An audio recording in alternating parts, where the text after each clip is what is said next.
है गाइस, तो देखो आज हम लोग पढ़ेंगे संबंधों के प्रकार। मतलब कि जैसे इसमें हम लोग पढ़ रहे थे ना संबंध और पहला वाला जो चैप्टर था यानी कि संबंध और फलन, ये वाला चैप्टर हम लोग पढ़ रहे थे। और मैं आपको बता दूं सबसे पहले कि इसमें बहुत सी बेसिक चीजें जानकारी थी जो हम लोगों ने इसके पहले वाले वीडियो में देख लिया था। आई थिंक जिन्होंने वीडियो को देखा होगा वो जान रहे होंगे। ठीक, तो दिखा दूं मैं, या देखो बहुत सी चीजें यहाँ पर मैंने बताया था, एकदम बेसिक से शुरू किया था एकदम। अगर आप मान लो कि बहुत से लोग कहते हैं ना क्लास 11 में मैंने कुछ भी नहीं पढ़ा है, जो भी पढ़ा है मुझे समझ में नहीं आया है, तो अब हम कैसे और अब हम समझना चाहते हैं, कैसे समझें। तो इसलिए मैंने पर बहुत बेसिक से बताया है। उसमें ये भी बताया कि संबंध क्या होता है, उस समुच्चय क्या होता है, और समुच्चय क्या होता है, और उसके बाद कार्तीय गुणन, मतलब बहुत बेसिक बेसिक प्रांत सह प्रांत, ये सब क्या होते हैं ना, ये सब क्लास 11 के हैं, फिर भी मैंने बता दिया है।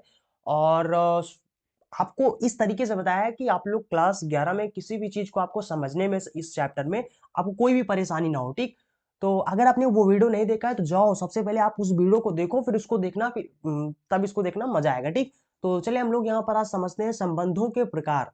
ये समझ ले, ये बहुत इंपॉर्टेंट है, बोर्ड एग्जाम में यहीं से क्वेश्चन पूछा जाता है। तो बहुत इंपॉर्टेंट है संबंधों के प्रकार जो आज हम लोग पढ़ने वाले हैं। इसमें मेन मेन आते हैं जो हमें मेन मेन पढ़ने हैं यहाँ पर। ठीक, तो वैसे तो संबंध बहुत प्रकार के होते हैं और भी कई प्रकार के होते हैं, लेकिन हम लोग यहाँ पर जो एग्जाम में आते हैं, जो पूछे जाते हैं हमारे, बस उतना ही में पढ़ना है। एक तो पूछा जाता है स्वातुल्य, स्वातुल्य क्या होता है, स्वातुल्य संबंध क्या होता है। दूसरा चीज यहाँ पर हमें पूछा जाता है सम्मित क्या होता है, और तीसरा चीज हमें यहाँ पर संक्रामक पूछा जाता है। ठीक, कि संक्रामक संबंध क्या होता है, संक्रामक संबंध क्या होता है। तो ये चीज, तीनों चीज पूछा जाता है। और एक चीज बता दूं कि जिस फलन में तीनों संबंध होते हैं, स्वातुल भी होता है, सम्मित भी होता है, संक्रामक भी होता है, उसको हम लोग बोलते हैं तुल्यता संबंध। ठीक, ऐसे संबंध को हम लोग तुल्यता संबंध बोलते हैं। तो जिसमें तीनों संबंध हो उसको हम लोग तुल्यता संबंध बोलते हैं। चलो हम लोग यहाँ पर सबसे पहले समझते हैं कि स्वातुल्य क्या होता है, फिर समझते हैं सम्मित संबंध क्या होता है, फिर संक्रामक संबंध क्या होता है। ठीक, मैं बहुत अच्छे अच्छे एग्जाम्पल देने की कोशिश करूंगा ताकि आप लोगों को मतलब पढ़ने के साथ साथ एंटरटेन भी कर सके। ठीक, तो चलिए हम लोग सबसे पहले यहाँ पर समझते हैं स्वातुल क्या होता है। ठीक, तो सबसे पहले इसको हम लोग डिलीट कर देते हैं, और यहाँ पर सबसे पहले समझते हैं हम लोग कि स्वातुल्य संबंध क्या होता है। ठीक, तो स्वातुल्य संबंध का मतलब होता है स्वातुल्य संबंध। ठीक, अगर आपने इसके पहले वाले वीडियो को नहीं देखा तो जाओ पहले उसको देख लो, क्योंकि वहां पर मैंने बताया था तत्समक संबंध क्या होता है। ठीक, स्वातुल्य संबंध और तत्समक संबंध दोनों लगभग लगभग मिलते हैं। ठीक, मतलब पूरी तरीके से नहीं मिलता, लेकिन मिलते हैं, अभी बता रहे हैं। ठीक, कैसे कितना मिलता है कितना नहीं मिलता है। ठीक, तो यहाँ पर मिलते हैं। अगर आपने वो नहीं देखा है तो जाओ सबसे पहले समझ लो तत्समक संबंध होता क्या है। ठीक, तो यहाँ पर सबसे पहले हम लोग समझते हैं स्वातुल्य संबंध क्या होता है। ठीक, जैसे मान लो हमारे पास एक समुच्चय है ए। ठीक, चलो समुच्चय ए, और समुच्चय ए बराबर मान लो इसके अवयव दिए गए हैं, एक दिया गया है, दो दिया गया है, ऐसे मान लेते हैं, नॉर्मली मान लेते हैं, तीन दिया गया है, और आपसे पूछा गया है कि बताओ इसमें स्वातुल्य संबंध है या नहीं है। ठीक, तो यहाँ पर हमें क्या करना है, एक और यानी कि संबंध ले लेना, मतलब एक और समुच्चय ले लेना। ठीक, संबंध ले लेना, समुच्चय ले लेना, तो यहाँ पर हो जाएगा एक दो तीन। ठीक, सेम ही लेंगे। अब यहाँ पर क्या होता है, अतुल संबंध में क्या होता है, यहाँ पर जो समुच्चय ए के प्रत्येक अवयव खुद से संबंधित होने चाहिए। मान लो कि इनके इनके बीच में एक रिलेशन है जिसको हम लोग नाम दे देते हैं आर। ठीक, तो स्वातुल संबंध में ये होता है कि सेट ए के जितने भी अवयव होते हैं, अगर वो खुद से संबंधित है या फिर किसी दूसरे से भी संबंधित है, तो उसे हम लोग स्वातुल्य संबंध बोलते हैं। मतलब कि मान लेते हैं कि एक का संबंध एक से है, दो का संबंध दो से है, तीन का संबंध तीन से है, मतलब इनका जो संबंधित होने का मतलब है कि प्रत्येक अवयव खुद से संबंधित होना चाहिए, ये कन्फर्म है। अगर प्रत्येक संबंध खुद से संबंधित नहीं है तो वो स्वातुल्य संबंध नहीं है। इसमें यह भी होता है कि मतलब खुद से संबंधित होने चाहिए, किसी दूसरे से भी हो सकते हैं, मतलब खुद से होने चाहिए, ये चीज तो कंफर्म है। बाकी अगर किसी दूसरे और से भी है तो भी चल जाएगा। ठीक, जैसे कि मान लेते हैं यहीं पर एक दो से, मतलब दो दो से तो है, लेकिन दो एक से भी है। ठीक, मान लो इससे भी संबंधित है, इसका संबंध इसके साथ भी है। ठीक, तब भी इसको हम लोग बोलेंगे कि हाँ ये स्वातुल्य संबंध है। समझ रहे हो ना, मतलब कि जैसे कि ए कामा ए बिलोंग टू आर, मतलब ए का रिलेशन ए के साथ होना चाहिए, ये कंफर्म है। अगर ऐसा कंडीशन है तभी वो होगा। ठीक, जैसे यहाँ पर क्या है, यहाँ पर हमारा है, अगर हम लोग यहाँ पर रिलेशन देखें तो रिलेशन कितना है, एक कामा एक है, दो कामा दो है, तीन कामा तीन है, मतलब एक का संबंध एक के साथ, दो का संबंध दो के साथ, तीन का संबंध तीन के साथ, और यहाँ पर 2 का संबंध 1 के साथ भी है, तो भी इसको हम लोग स्वातुल्य संबंध बोल देंगे कि अतः हमारा ये जो दिया गया जो फलन है, मतलब जो संबंध है, ये स्वातुल्य संबंध है। ठीक, तो यहाँ पर हम लोग ले देंगे कि स्वातुल्य स्वातुल्य संबंध है, स्वातुल्य संबंध है। ठीक, तो ये स्वातुल्य संबंध होता है। स्वातुल्य संबंध का मतलब हुआ कि अगर खुद का रिलेशन खुद के साथ है या किसी दूसरे के साथ भी है, तो भी हम उसको स्वातुल्य संबंध बोलेंगे। लेकिन तत्समक संबंध में क्या होता है कि खुद का रिलेशन सिर्फ खुद से होना चाहिए, किसी दूसरे के साथ नहीं होना चाहिए। समझ रहे हो? इसको ऐसे समझो, जैसे कि वो एक तरफा, मतलब कि वो उसको क्या बोलते हैं, जो खुद से प्यार होता है, जिसको आत्म प्यार कर सकते हो। ठीक, आत्म प्यार क्या होता है, मतलब वो जो प्यार होता है वो एक प्रकार का मान लो संबंध है। ठीक, तो वो जो आत्म प्यार होता है, या है ना, तो वो क्या होता है, आपको खुद से मोहब्बत भी है और किसी दूसरे से, क्या आपको किसी दूसरे से प्यार नहीं हो सकता है, मतलब खुद से तो प्यार होना चाहिए, क्योंकि हर किसी को खुद से प्यार होता है। ठीक, तो खुद से प्यार होना चाहिए, लेकिन किसी दूसरे से भी प्यार हो सकता है। ऐसा संबंध अगर हो तो उसको हम लोग बोलेंगे स्वातुल्य संबंध, यानी कि खुद का रिलेशन। आई थिंक आप समझ गए होंगे। चलो फिर हम लोग आगे बढ़ते हैं। तो एक चीज और इसमें और बता दूं कि जितने भी तत्समक संबंध होते हैं वो स्वातुल्य संबंध होते हैं, लेकिन सभी स्वातुल्य संबंध तत्समक संबंध नहीं होते हैं। समझ रहे हो? क्योंकि तत्समक संबंध में क्या होता है, खुद का रिलेशन खुद के साथ होना चाहिए, लेकिन स्वातुल्य में क्या होता है कि खुद का रिलेशन खुद के साथ होना चाहिए, लेकिन किसी दूसरे के साथ भी हो सकता है। इसलिए जितने भी तत्समक संबंध है, ये चीज याद रखना, जितने भी तत्समक संबंध है वो सभी स्वातुल्य संबंध होते हैं, लेकिन हर एक स्वातुल्य संबंध तत्समक संबंध नहीं होता है।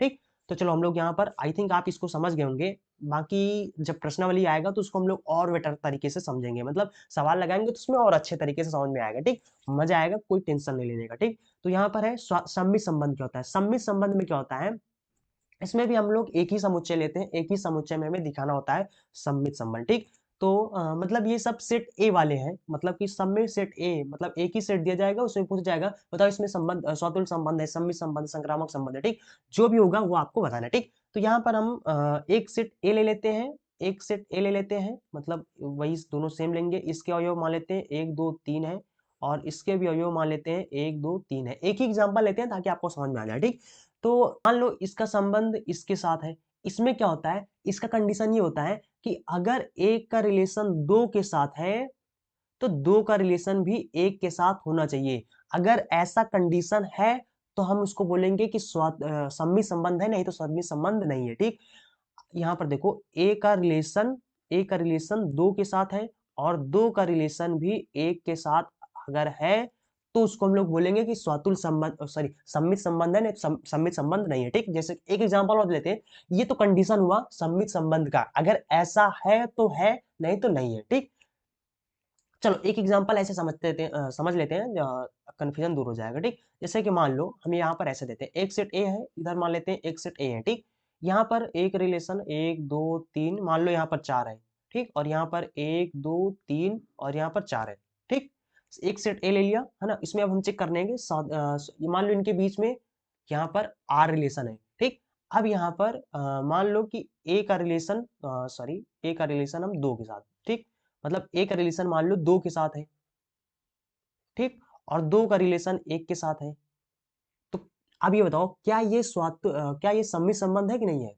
हाँ, सम्मित संबंध है। क्यों? क्योंकि एक का रिलेशन दो के साथ है और दो का रिलेशन एक के साथ है, इसका मतलब कि ये सम्मित संबंध है ना।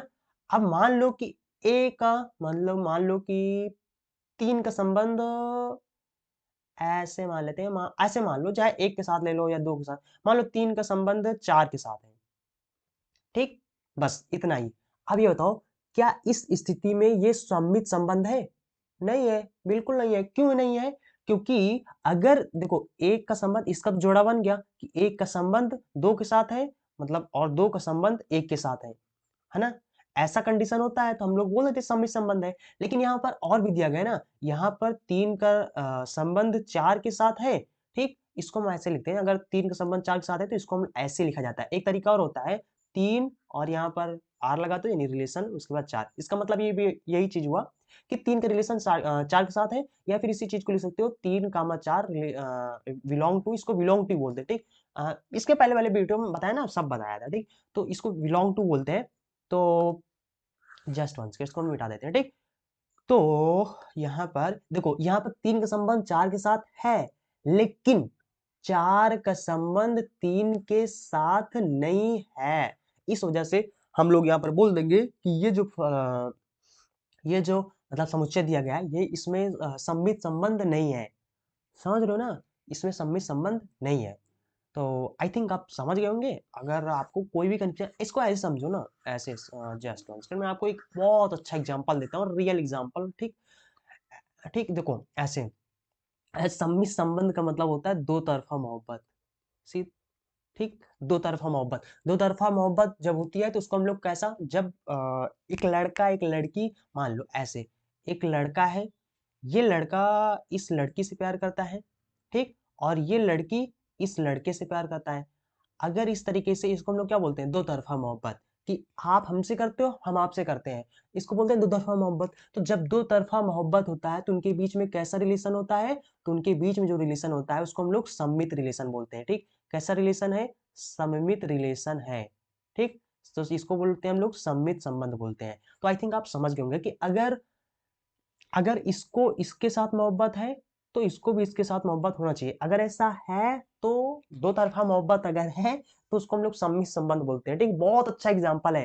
जो दो तरफा मोहब्बत होता है उसको हम लोग सम्मित संबंध बोलते हैं। चलो फिर हम लोग अगर ये समझ गए तो हम लोग इसको आगे बढ़ते हैं। ठीक, चलो अब हम लोग यहाँ पर एक चीज और समझ लेते हैं, संक्रामक संबंध क्या होता है ना। बहुत अच्छा है। तो देखो संक्रामक संबंध में क्या होता है, इसमें हम लोग मान लेते हैं एक सेट ए है और इधर एक सेट है।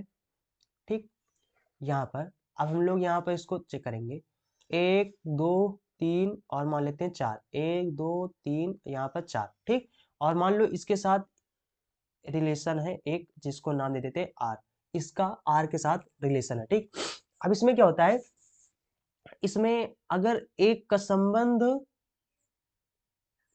दो के साथ है, दो का संबंध किसी तीसरे के साथ है, तो ये जरूरी है कि एक का रिलेशन तीन के साथ होना चाहिए।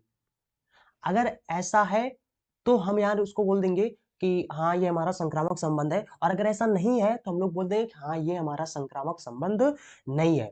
समझ रहे हो इसमें क्या होता है, ऐसे एक का रिलेशन दो के साथ है, ठीक, और दो का रिलेशन किसी तीसरे के साथ है। ठीक, तो इसको इसको अगर हम लोग काट दें तो पहला वाला इसका आखिरी वाला, ठीक, तो इस दोनों का रिलेशन भी एक दूसरे के साथ होना चाहिए। अगर पहला वाला आखिरी वाले के साथ रिलेशन है तो उसको हम बोलेंगे कि हाँ ये हमारा संक्रामक संबंध है। अगर ऐसा नहीं है तो बोल देंगे कि सीधा संक्रामक संबंध नहीं है। बहुत सिंपल सी बात है कि जस्ट वंस एक बार फिर ऐसे समझो, ऐसे ऐसे ऐसे ऐसे बहुत अच्छा चलो एग्जांपल लिख देते हैं। देखो ये संक्रामक संबंध को ऐसे समझो, एक वो गाना सुना है ना, गाना वो उसको क्या बोलते हैं, मैंने तुझे चाहा, तूने चाहा किसी और को, और भगवान करे कि तू जिसे चाहे वो चाहे मुझे। ऐसा ही समझो। ठीक, संक्रामक संबंध में क्या होता है कि मैंने तुझे चाहा, मान लो ऐसे, मान लो यहाँ पर इसको डिलीट करते हैं। ठीक, ऐसे मानो, ऐसे मैंने तुझे चाहा, ठीक, चाहा, और तूने चाहा किसी और को, भगवान करे कि तू जिसे चाहे वो चाहे मुझे। 1, 3 का रिलेशन आर के साथ हो जाए। ठीक, मतलब कि एक का रिलेशन 3 के साथ हो जाए तो भगवान करे कि तू जिसे चाहे वो चाहे मुझे, मतलब मेरा रिलेशन उसके साथ हो जाए। ठीक, भगवान नहीं करे। ठीक, तो वो गाना सुनो ना, बस इसी से रिलेट कर लो, बहुत मजा आएगा। ठीक, इसी से रिलेट कर लो। आई थिंक कर लिया होगा ना। फिर से एक बार समझा दें, मैंने तुझे, कितना मस्त है ना, देखो मैंने तुझे चाहा, तूने चाहा किसी और को, और भगवान करे कि तू जिसे चाहे वो चाहे मुझे। समझ रहे हो, तो ये ऐसा रिलेशन अगर होता है तो इसको हम लोग बोलते हैं संक्रामक संबंध, और दो तरफा मोहब्बत होती है उसको हम सम्मित संबंध बोलते हैं। और अगर खुद से मोहब्बत हो, किसी दूसरे से भी मोहब्बत हो सकता है, ऐसा अगर संबंध है तो उसको हम लोग सौतुल्य संबंध बोलते हैं। खुद से रिलेशन तो होना, सौतुल्य में क्या होता है, खुद से रिलेशन तो होना ही चाहिए, लेकिन किसी दूसरे के साथ भी अगर है तो है, कोई बात नहीं। किसी, बहुत लोग ऐसे हैं जिनको सिर्फ खुद से मोहब्बत होती है, किसी किसी दूसरे से नहीं होता है, कहता है मुझे किसी किसी से नहीं लेना देना ना, मुझे किसी से नहीं कुछ करना धरना, है ना, समझ रहे हो ना। तो कुछ लोग होते हैं स्पिरिचुअल टाइप के इंसान, ठीक, तो है ना, तो ऐसे लोग क्या होते हैं, उन्हें खुद से जैसे कि है ना बहुत से जैसे महात्मा बुद्ध वगैरह ले लो है ना और विवेकानंद वगैरह क्या हो गए वो खुद से मोहब्बत सिर्फ करती थी किसी दूसरे किसी लड़का लड़की से नहीं करते थे ठीक तो ऐसा अगर वो तत्समक संबंध ऐसा रिलेशन हो गया जो सिर्फ खुद से मोहब्बत करे ऐसा रिलेशन को हम तत्समक संबंध ऐसे संबंध को हम लोग तत्समक संबंध बोलते हैं महात्मा बुद्ध का खुद के साथ जो संबंध था या फिर कह सकते हो विवेकानंद का जो खुद के साथ संबंध था वो कैसा संबंध था वो था तत्समक संबंध और अगर आजकल के लड़के क्या होते हैं आजकल है ना ये सब तो ऐसे नहीं ऐसे है नहीं क्या करते हैं खुद से तो मोहब्बत भाई सबको सबको खुद से है ना सबको मतलब खुद तो अच्छा ही लगता है मतलब खुद से मोहब्बत है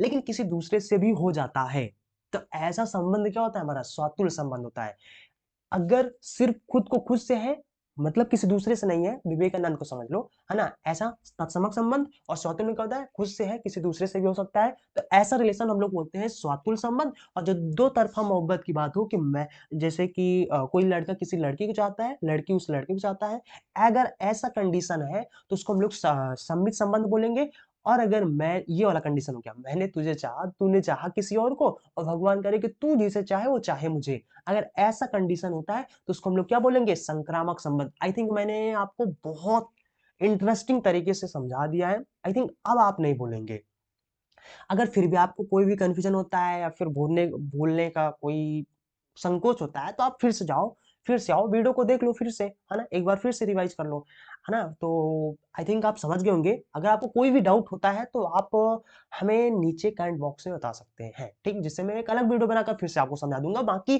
प्रश्नावली हम लोग पढ़ेंगे तो उसमें फिर से समझेंगे ना तो उसमें फिर से समझा देंगे आई थिंक कोई दिक्कत नहीं होगा तो इसमें क्या होता है कि एक का रिलेशन दो के साथ होना चाहिए और दो का रिलेशन किसी तीसरे के साथ है तो जरूरी है कि पहले वाले का रिलेशन तीसरे वाले के साथ होना चाहिए अगर ऐसा कंडीशन होता है तो हम लोग बोल देंगे कि हमारा ये संक्रामक संबंध है नहीं तो संक्रामक संबंध नहीं है ठीक संक्रामक संबंध तो ऐसा होता है संक्रामक संबंध होता है तो आई थिंक आप समझ गए होंगे तो आई थिंक आप लोग समझ गए होंगे चलो फिर हम लोग यहाँ पर एक दो एग्जांपल एक दो सवाल करते हैं मतलब थोड़ा से बहुत अच्छे एग्जांपल मैंने लिए हैं आई थिंक आपको दिखा देखो बहुत अच्छे एग्जांपल है एनसीईआरटी से मैंने ये एग्जांपल लिया है और बहुत अच्छा एग्जांपल है इसमें आपको क्लियर हो जाएगा कि स्वातुल्य सम्मित क्या होता है संक्रामक क्या होता है इस सवाल को करने के बाद आपके अंदर कॉन्फिडेंस आएगा ठीक तो और एक चीज बता दूं बहुत इंपॉर्टेंट चीज है वो ये है कि बहुत जल्द जितना भी अनसॉल्व पेपर जितना भी पूरा अनसॉल्व पेपर का जो सॉल्यूशन है उसका जल्द ही कोर्स आने वाला है और बहुत जल्द आई थिंक बहुत जल्द आ जाएगा ठीक तो उसका पूरा कोर्स आपको मिल जाएगा फिर आप लोग बहुत अच्छे से अनसॉल्व भी सॉल्व कर लेना ठीक सभी सवाल उसमें आपको अच्छे से बताए जाएंगे कैसे आपको क्या कैसे क्या तैयार करना है ठीक तो सब हो जाएगा और जब आ जाएगा तो उसका लिंक डिस्क्रिप्शन बॉक्स में दे दूंगा तो वहां से देख सकते हैं या फिर चैनल पर भी एक वीडियो बना के उसमें बता देंगे कि कोर्स आ चुका है तो आप लोग वहां पर उस कोर्स में पूरा पढ़ सकते हैं ठीक पूरा अनसॉल्व पेपर सॉल्व कर सकते हैं उससे ठीक तो चलो फिर हम लोग यहाँ पर इसको समझते हैं ठीक बहुत अच्छा एग्जांपल है देखो यहाँ पर रिलेशन दिया गया है ठीक यहाँ पर समुच्चय दिया गया है यानी सेट ए दिया गया है सेट ए बराबर कितना दिया गया है यहाँ पर दिया गया है एक दो तीन ये सब अवयव दिए गए हैं ठीक चार डैश डैश डैश डैश इसी तरीके से 14 तक दिया गया है ठीक और यहाँ पर रिलेशन दे दिया गया है रिलेशन आर बराबर में यहाँ पर ये दिया गया है कितना यक्स कामा वाई दिया गया है उसके बाद सच दैट उसके बाद यहाँ पर लिखा गया है जस्ट वन सेकेंड ठीक उसके बाद सच दैट उसके बाद यहाँ पर लिखा गया है 3 माइनस में वाई बराबर में 0 ये लिख दिया गया है ठीक चलो यहाँ पर एक चीज समझो रिलेशन में जो दिए होते हैं ये कैसे दिया गया है ये समुच्चय निर्माण रूप में दिया गया है इसको हम लोग कैसे बदलेंगे इसको हम लोग सबसे पहले बदल देंगे किसमें जो रोस्टर रूप में होता है रोस्टर रूप में इसको हम चेंज कर लेंगे रोस्टर रूप में जैसे कि ये ना ये जो सेट ए जो दिया गया है ये क्या है रोस्टर रूप में दिया गया है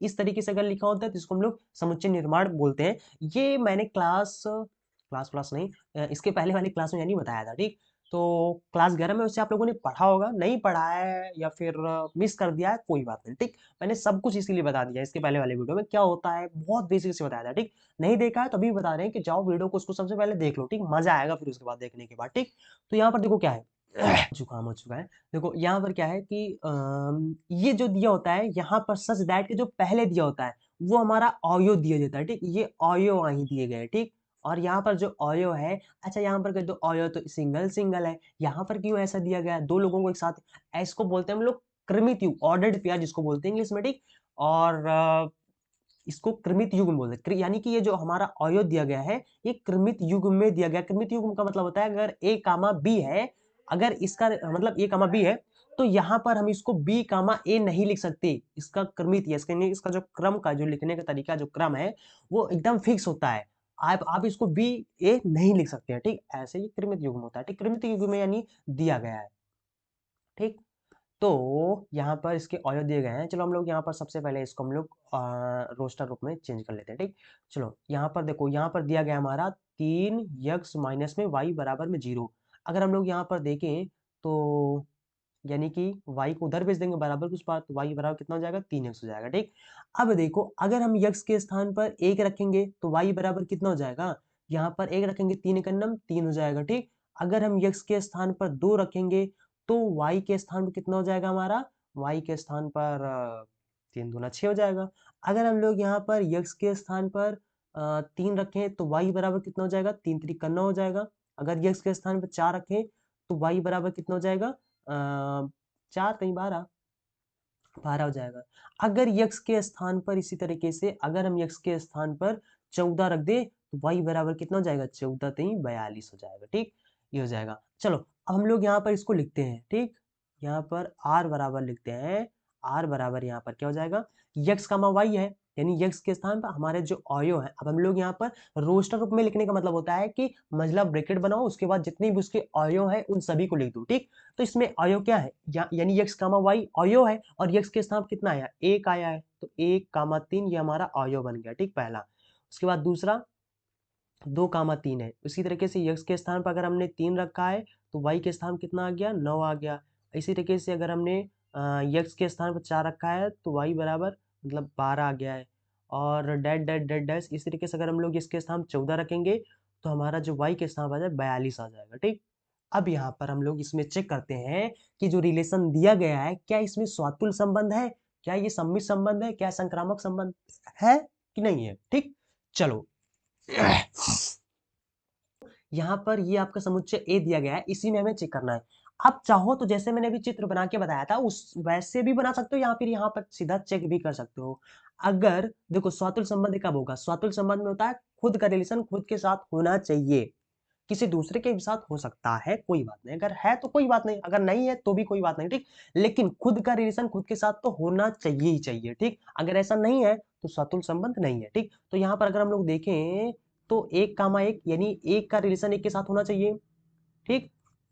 और 2 का रिलेशन 2 के साथ होना चाहिए, 3 का रिलेशन 3 के साथ होना चाहिए। अब चेक करो इसमें है ये जो संबंध दिया गया है, क्या इस संबंध में 1 कामा 1 कहीं दिख रहा है, कहाँ दिख रहा, कहाँ दिख रहा, नहीं रखा, क्योंकि 1 रखने पर y के स्थान पर 3 आ जाता है। और अगर हम लोग यहाँ पर 2 रखेंगे तो y के स्थान पर कितना हो जाएगा, 2 3 6 है ना, इसको 6 बना डालो, 6 है ना, 6 आ जाएगा।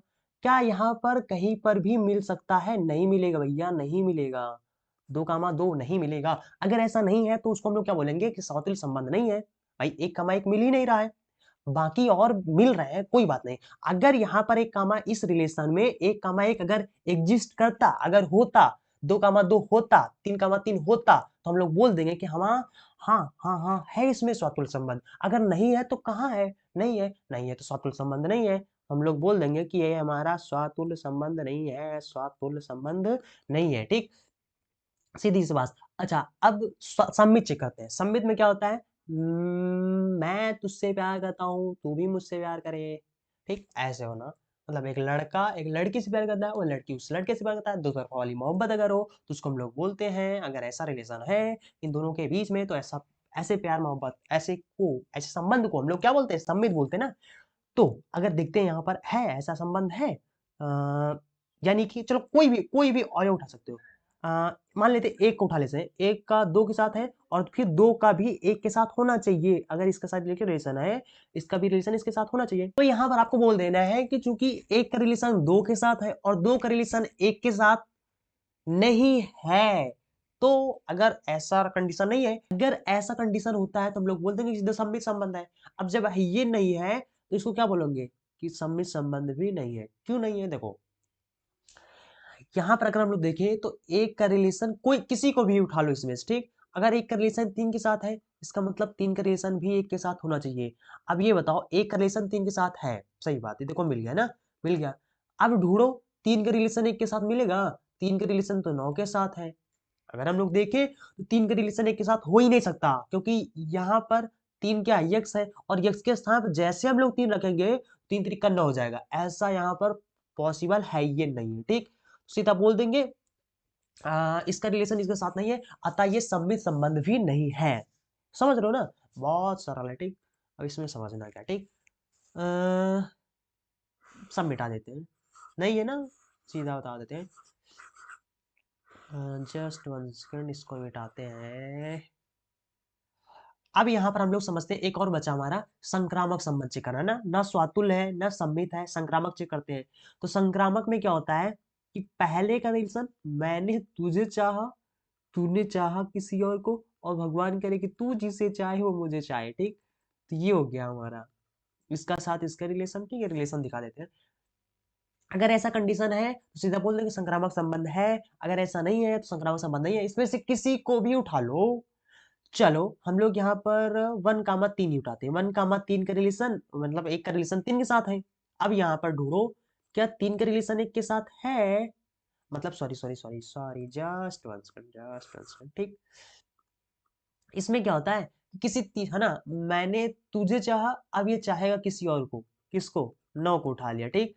तो यानी इसका रिलेशन भी इसके साथ है, सही बात है। देखो 1,3 मिल गया, हाँ जी मिल गया। 3,9 मिल गया, हाँ जी मिल गया, ठीक? अब यहाँ पर फिर एक बोलेगा कि मेरा मतलब मेरा संबंध 9 के साथ होना चाहिए।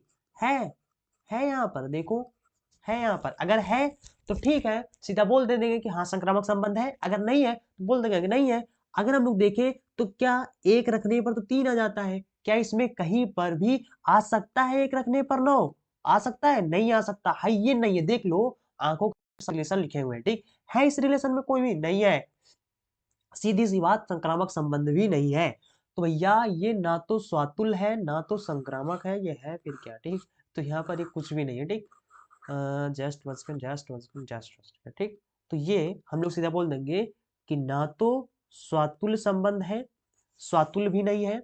दूसरा संक्रामक यानी सम्मित देखेंगे, सम्मित संबंध भी नहीं है। और तीसरा हमने देखा कि ये संक्रामक, ठीक, संक्रामक संबंध भी नहीं है। अतः हम बोल देंगे कि ना तो स्वातुल्य है ना तो सम्मित है ना संक्रामक है। अगर तीनों होते तो हम लोग बोल देंगे कि ये इसमें तुल्यता संबंध है, ठीक? तो आई थिंक आप बहुत अच्छे तरीके से समझ गए होंगे और अब आपको कॉन्फिडेंस भी आ गया होगा। ऐसे ही सवाल बोर्ड एग्जाम में आते हैं, ऐसे ही आपसे पूछा जाता है, ठीक? तो बहुत अच्छा सवाल था, एक एनसीईआरटी का था, इसलिए मैंने कहा कि एक एक सवाल पहले आपको समझा देते हैं। ये बेसिक वीडियो है जिससे कि आप लोगों को कंफ्यूजन ना हो, पूरा अच्छे समझ में आ जाए, ठीक? चलो फिर समझ गए होंगे, चलो फिर मिलते हैं फिर हम लोग अगले वीडियो में। So thanks for watching and so again in next video. देखो इसके बाद जो होगा वो हम लोग पढ़ेंगे प्रश्नावली के सवाल, बाकी जितना बेसिक था संबंध के बारे में मैंने सब कुछ बता दिया, ठीक? अब हम लोग सीधा प्रश्नावली पढ़ेंगे, प्रश्नावली 1.1 के सवालों को पढ़ेंगे तो धीरे धीरे कॉन्फिडेंस बढ़ेगा, फिर उसको आप रिवीजन करना, बार बार रिवीजन करना, आपको पूरा क्लियर हो जाएगा, ठीक? तो बस यही होता है इसका सीक्रेट, तो आई थिंक आप समझ गए होंगे। चलो फिर चलते हैं, मिलेंगे अगले वीडियो में। So thanks for watching and see you again in next video.